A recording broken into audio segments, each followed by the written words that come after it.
today. So Jim, floor is yours.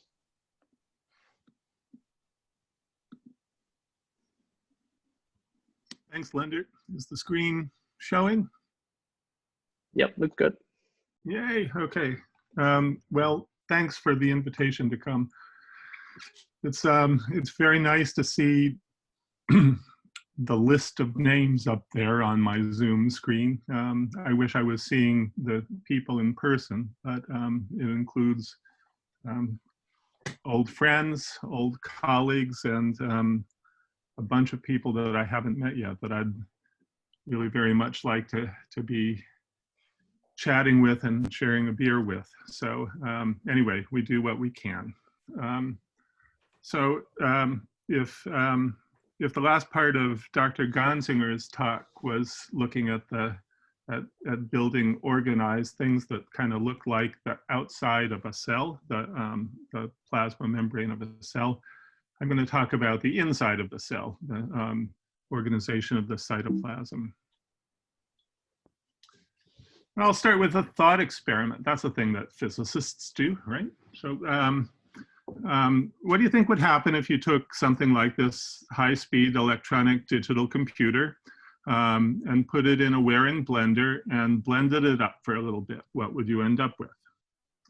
Well, I would guess you'd end up with some circuit boards that actually still perform some kind of a computational function, or maybe some random resistors and transformers that don't quite get cut up too much. But you would certainly not get anything like a computer at the end of it. So then what would happen if you started instead with living matter and blended it up pretty thoroughly, and what would happen to it? Would it come back to life?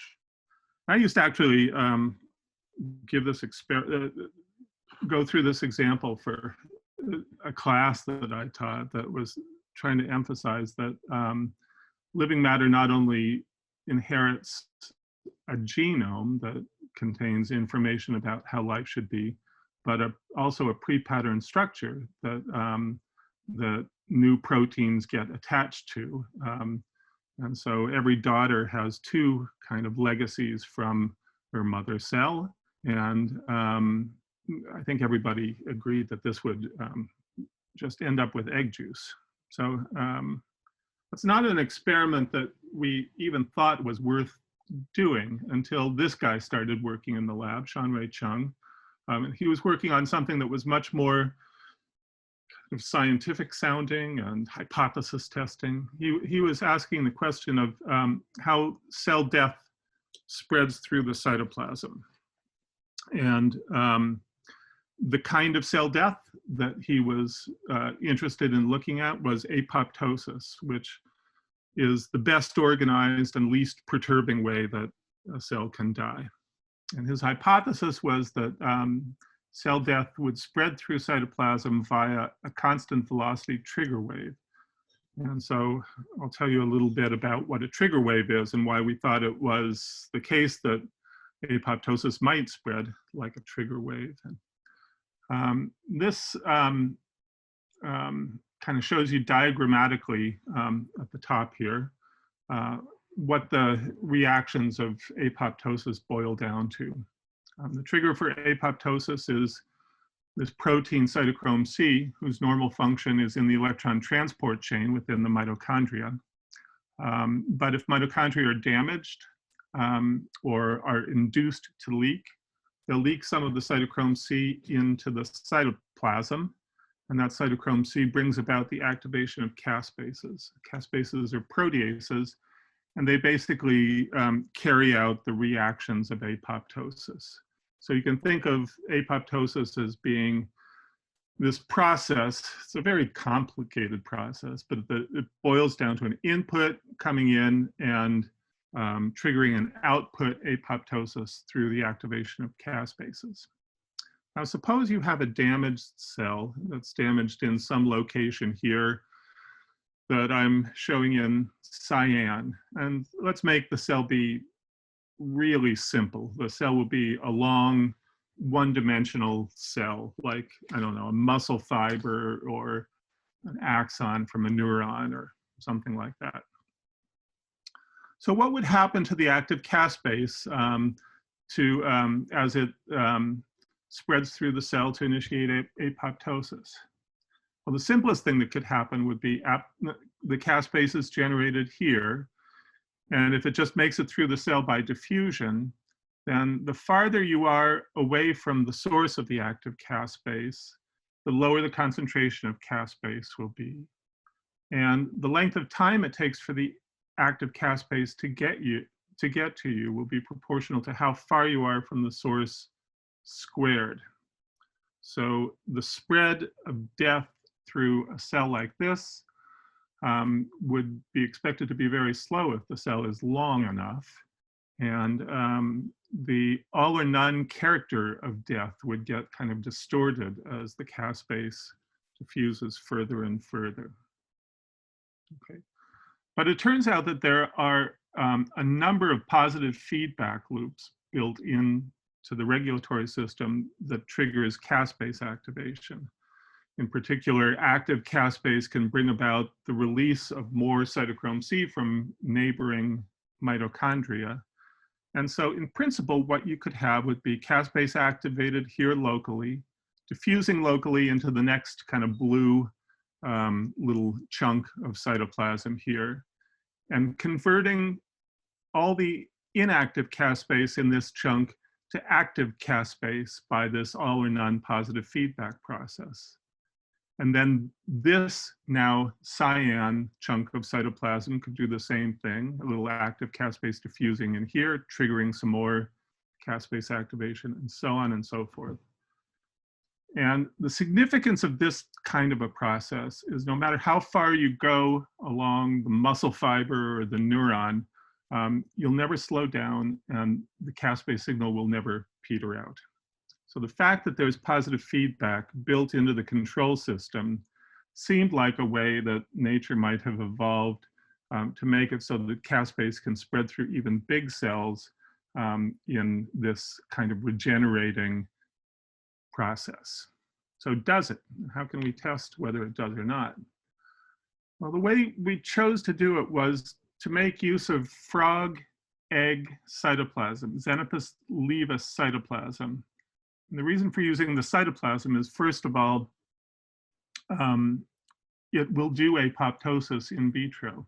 If you take cytoplasm and add a little caspase to it or add a little cytochrome C to it, the cytoplasm will turn apoptotic. So it'll do it in vitro.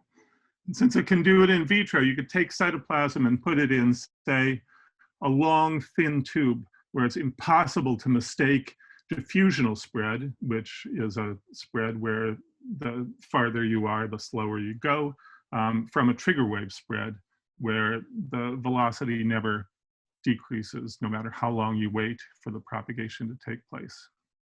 So Chandray took cytoplasm, put it in a long, thin tube, long to distinguish diffusion from trigger waves, thin to kind of minimize the amount of flow that happens.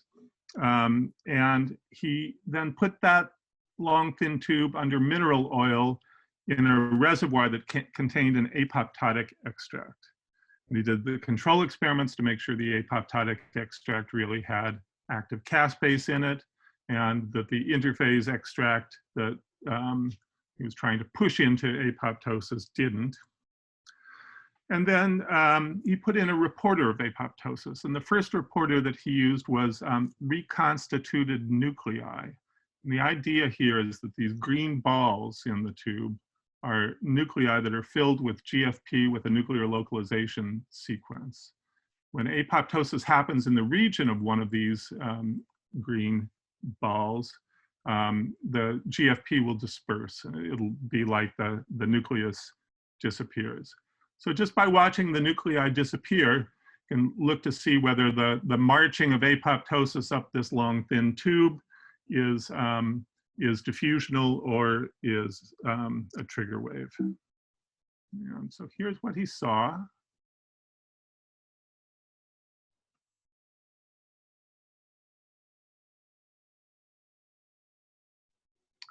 Now, with all the lags from Zoom and so on, maybe it's not obvious to you, but this is the marching of an apoptotic wave at a constant speed up the tube. And you can prove that it's a constant speed just by plotting the time of disappearance of these nuclei as a function of how far up the tube you are. And it's a nice straight line. So the nice linear correlation. And in fact, apoptosis spreads at about 0.5 millimeter per minute, or about 2 millimeters per hour. And Sean Ray published a nice paper on this. He examined the mechanisms which feedbacks were important for this and so on. But he also noticed something that I didn't notice probably the first 50 times that I looked at this movie. But let me emphasize that here.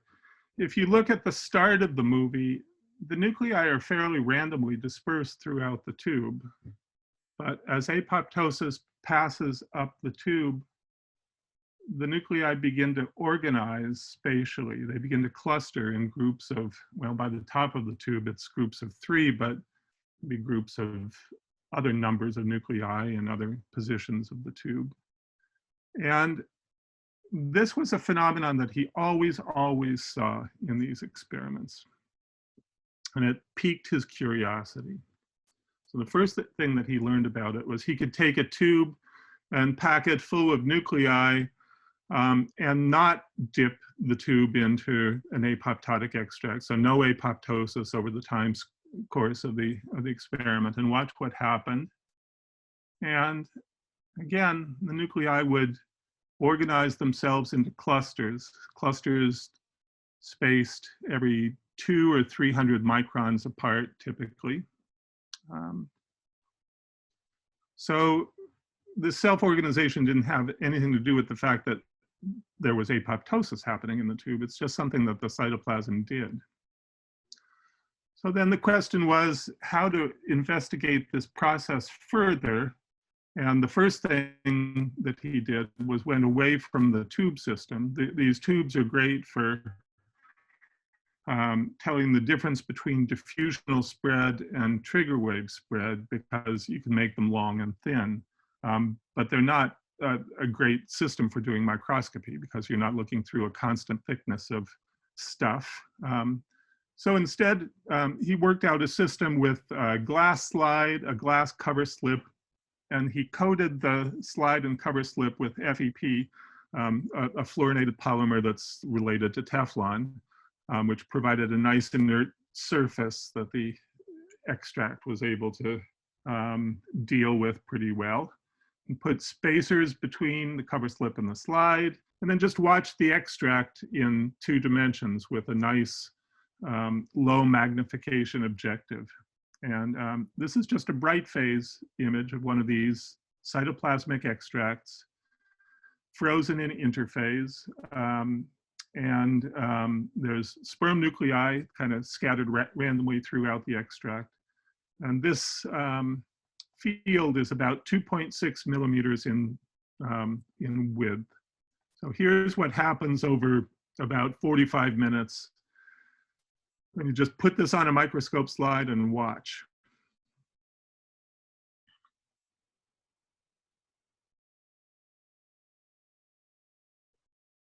Okay, so what I hope you see is that this initially pretty random looking, heterogeneous but random looking extract turns into a field of polygons with sort of dark stuff in the middle of the polygon and light stuff at the edges of the polygons.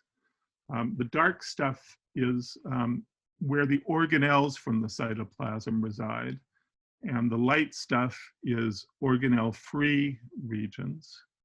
The nuclei, which are these little white circle things here, end up in the middle of these polygonal regions. And some of the polygonal regions contain 2 or 3 or 4 nuclei, some contain 1. There might even be a little region around here that doesn't contain a nucleus at all. So that's what happens. Now, there are lots of dyes that you can add to an extract. One of the nice things about extracts, as opposed to cells, is that you can just add stuff into it. So here's an extract that starts out seeing a bright field image of it, seeing stained tubulin by adding a fluorescently labeled recombinant tubulin to the extract, an endoplasmic reticulum stain, which is dark at first, a nuclear stain, GFP with a, or actually M-cherry with a nuclear localization sequence on it, which will go into nuclei as soon as the nuclei have formed here. And so you can just watch how each of these components of the cytoplasm behave. And that's what they do. One thing that this tells you, the first thing that you can see is an outgrowth of microtubules from little centers. And those centers are the positions of the sperm in the extract. So this looks like it's a process that starts with the sperms that have been put in, which have centrosomes, which are microtubule organizing centers. There's an outgrowth of a microtubule aster from the positions of these centrosomes. And then it organizes into this wreath-shaped structure on which hang organelles like the endoplasmic reticulum. And then the nuclei get centered in the middle of these structures that are forming. And the significance of this is that these structures are just what the cells of a frog embryo that's cleaving look like. This is a photomicrograph of microtubules in yellow and nuclei in red from Tim Mitchison's group. These are fairly hard photomicrographs to obtain because intact frog eggs are pretty opaque, but they've got some beautiful ones. And I think you can see this same kind of fan-shaped array of microtubules with the nuclei then centered. So it looks like the cytoplasm, after homogenization, has put itself back into the structure of a cell, a fairly normal cell. All right, since it starts at the sperm nuclei, the next experiment that Sean Ray did was to see what would happen if you left out the sperm. And strong prediction was that nothing would happen, that since the process started at the sperm, if you didn't put the sperm in there, nothing would happen at all. So on the top, there's extracts with sperms present. And on the bottom, and you can see actually at the first frame, there's already asters starting to grow from the sperm. And on the bottom, there are no sperms present. And you get structures on the top, and you get structures on the bottom too. And the structures look pretty much the same, even though they're not growing out from a focal point anymore. They do take longer, maybe about twice as long to form, but even without the guidance of sperm as an organizing principle, you get a sort of comparable length scale of wreath-shaped structures that hang organelles on them in the cytoplasm. So this organization is a pretty robust function of the cytoplasm. So what is required? Microtubule polymerization is required, organelles are required. The main -N directed motor that works on microtubules, cytoplasmic dynein, is required. ATP is required, and it's important that you don't dilute the extract. So you can make frog egg extracts that are essentially undiluted. If you dilute them more than 50%, they'll cease their ability to self-organize. But what's not required is actin polymerization, microtubule organizing centers, although microtubule organizing centers do help make the process happen faster, and protein synthesis. None of those are required. All right, so you can make cells. That's sort of a fundamental part of life. Could these cells divide? So far, I've shown you movies where the extracts were in interphase because that's where the organization takes place best. But what if you take an extract and let it do the cell cycle by synthesizing cyclin proteins? What will happen to these cell-like compartments. So in this movie, the nuclei are shown in red. The cell-like compartments are bright field. They're just the dark parts. And here's what happens. You get division, division, division, division, division. So if you let the biochemical cell cycle happen, if you let cycles of CDK1 activation and inactivation happen, this cellular-like stuff divides in reductive divisions just the way the blastomeres in a frog embryo do, to form 2, then 4, then 8, then 16 daughter cells, each of which has the same basic structure as the mother, these wreath-like arrays of microtubules. Another postdoc in the lab, Oshri Afansar, picked up on this to explore the process of division a little better. He did his experiments in 96 well plates with oil over the extracts. Here's an extract where the microtubules are now shown in red instead of in green. And this is an extract that started out with just a few sperm in it. So you can see these organized asters or cell-like compartments, maybe 7 of them here or 6 of them here. And then the rest of the extract hasn't self-organized yet, but he'll let the extract go through the cell cycle. And every time the extract goes into mitosis, the microtubules disappear, and because they become disorganized, and then when they return, you can see them in red again. And he's also got some GFP with an NLS in here. So as the nuclei divide, you'll see 1 green spot turning into 2, turning into 4, and so on. So you can see a few things from this.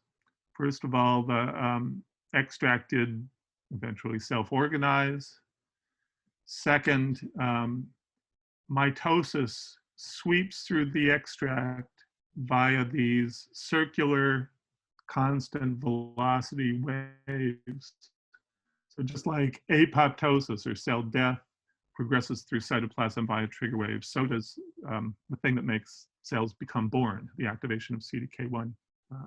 And these trigger waves actually have about the same speed as apoptotic trigger waves, maybe twice as fast in these frog egg extracts.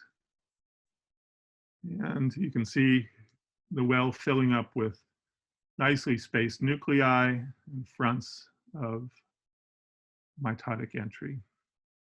Okay, the nuclei increase exponentially, not with a precise doubling every cell cycle, but with about a 1.7-fold increase in number every cell cycle. And the cell-like compartments are mostly present by the second cell cycle, but then eventually the cell-like compartments that are close to nuclei begin to divide into smaller and smaller cell-like compartments. So it looks like there's an association between nuclei and the ability to divide here. Now, the nuclei possess 2 things. One's the nucleus per se, and one is an associated microtubule organizing center, or centriole. And the next question Oshri asked was, well, would centrosomes by themselves be able to support the division of the cytoplasm? So he looked at cytoplasmic extracts without sperms. They don't self-organize quite so well, but they do self-organize. There they are in cell-like compartments. Mitosis is happening. Mitosis is still sweeping through the extract by constant velocity trigger waves. But the cell-like compartments aren't dividing. Every mitosis, they disappear, and then they reappear more or less the same in number as what they started with. But adding back centrosomes, start out with self-organization, mitosis, trigger waves begin.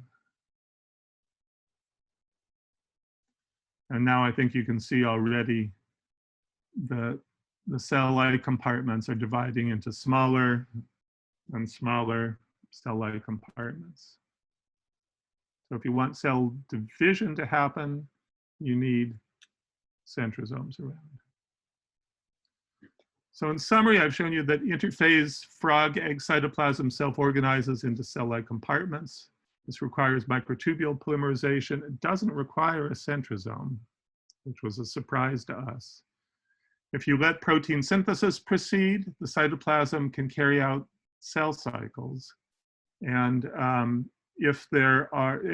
in any case, the cytoplasm reorganizes after every mitosis. And if centrosomes are present, the cell-like compartments undergo reductive divisions. So this is a lot of self-organization. This is a lot of function built into this kind of disorganized cytoplasm. And it leads us to think that probably on many scales, one selected for property of living matter is its ability to put itself together, its ability to self-organize. And so maybe it's not so critical that a daughter cell inherits the self-organization, the organization, the spatial organization of its mother. Maybe really the instructions are built into the genome and the proteins that constitute the cell. So I'm not so sure what I think about the answer to experiments like this. We haven't yet put a graduate student in the blender, but it's surprising to us how much of life you can get back after pretty substantial homogenization. All right, so the work was started by Shanrui Chung, who's now beginning his own lab at USC in Los Angeles. It's been carried out, it's been continued by Oshri Afanzar, current postdoc in the lab, and our collaborators include my friend Tim Stearns in the biology department at Stanford and his graduate student Garrison Buss. And so I thank them for all their effort on this, and I thank you for your attention and welcome your questions.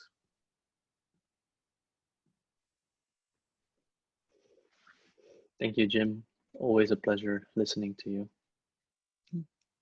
Questions? I'm sure people have some questions.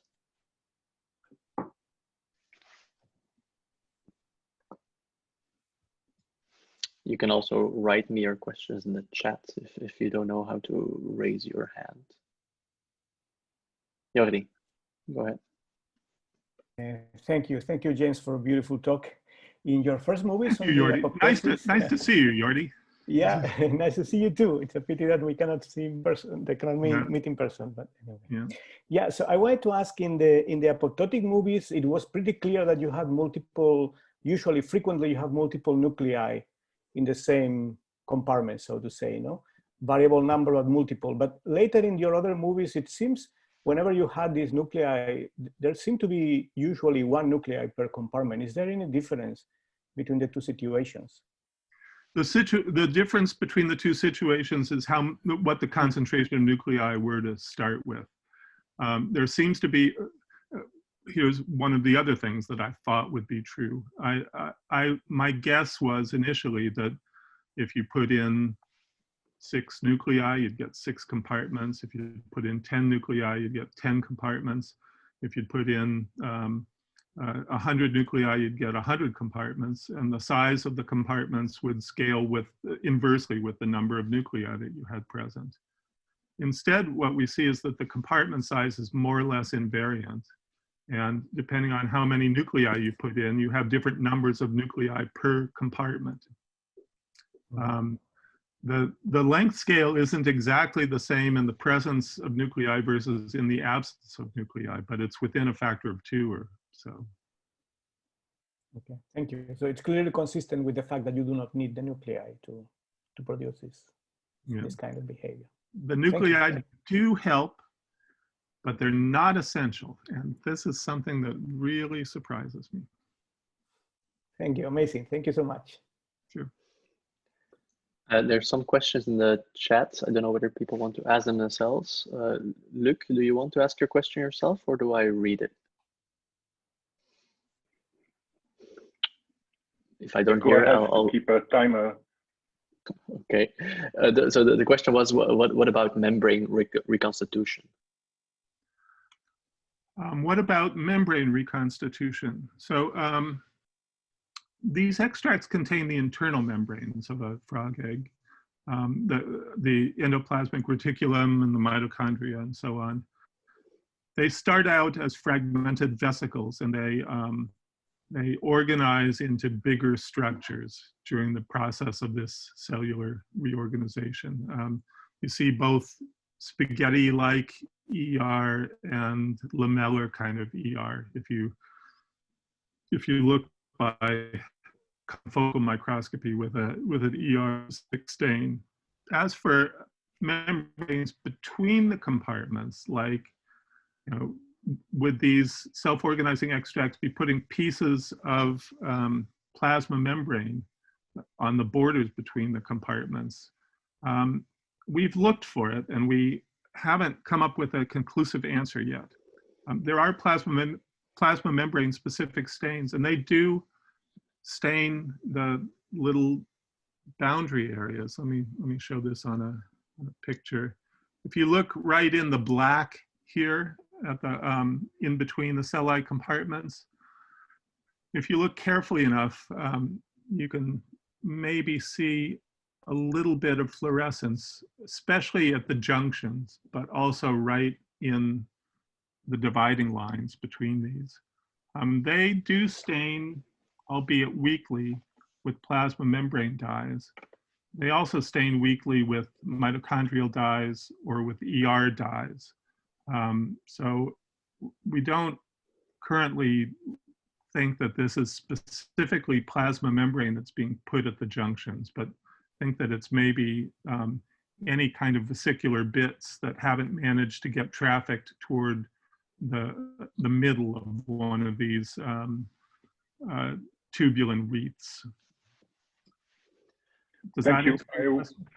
Yes, absolutely. I would be curious about plant cells, because plant cells can reconstitute a membrane during cell division, but that's another experiment.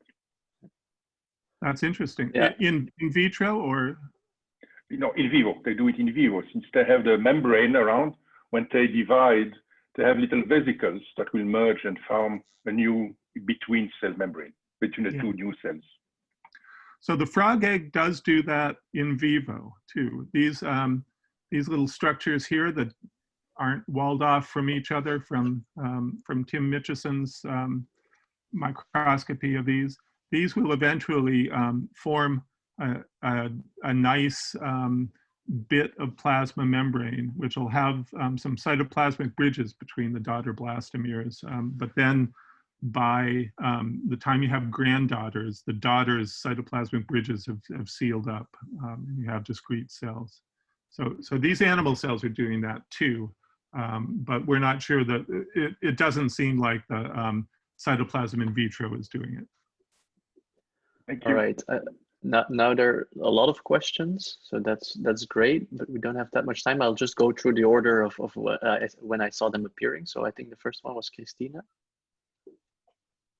I saw super fascinating videos and cool experiments, and I'm wondering, do you have an idea of what drives the cell divisions to be smaller and smaller, or the apparent cell divisions, I should rather say, in the abstract, in one case rather than the other? I mean, what is the trigger that in one case they start, these compartments become smaller and smaller, and in the other case they kind of stay the same size? That was kind of towards the very end of your So the two cases are whether there are centrosomes present or centrosomes absent.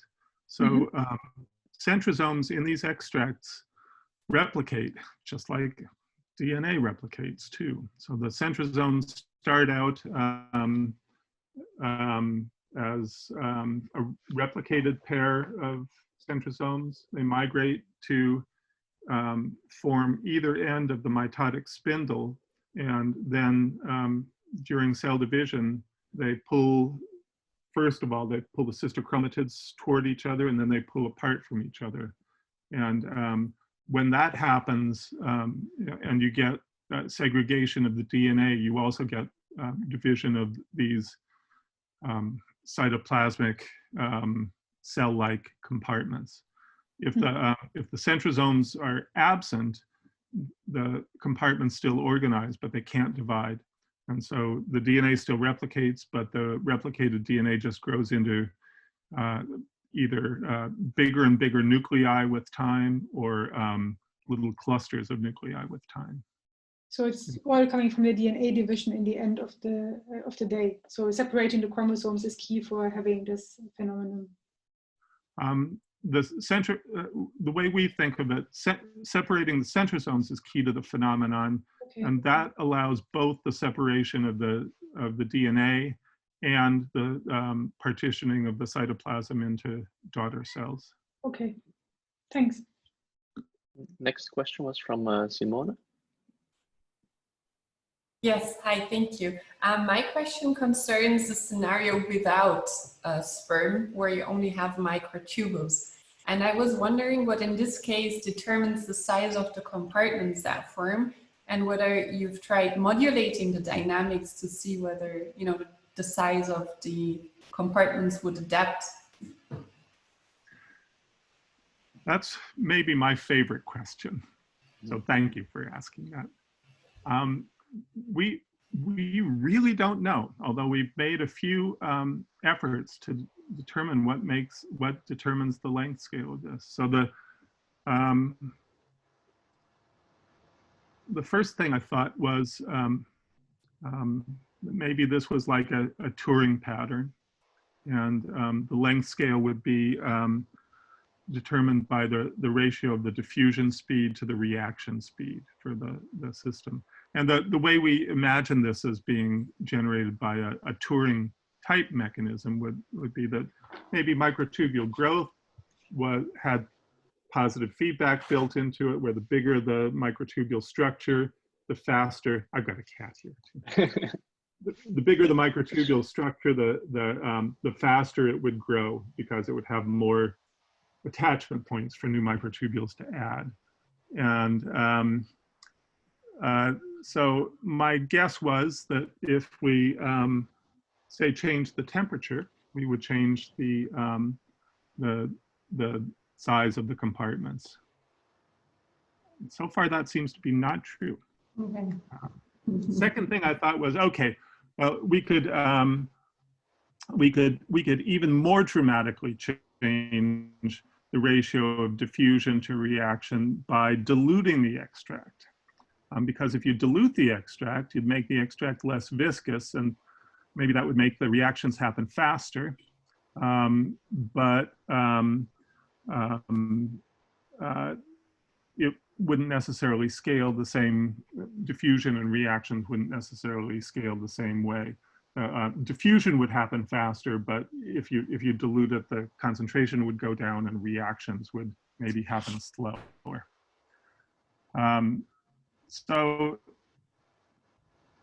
tried, and as he diluted things, the pattern became more irregular, and then at about 50% dilution stopped forming at all. But it wasn't obvious that the length scale, that the size of the pattern changed at all as it was going toward this inability to form.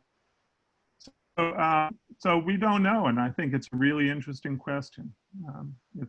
We can make models of the process, and the models have predictions about how the length scale should change, and nothing that we've seen experimentally now changes things. Thank you.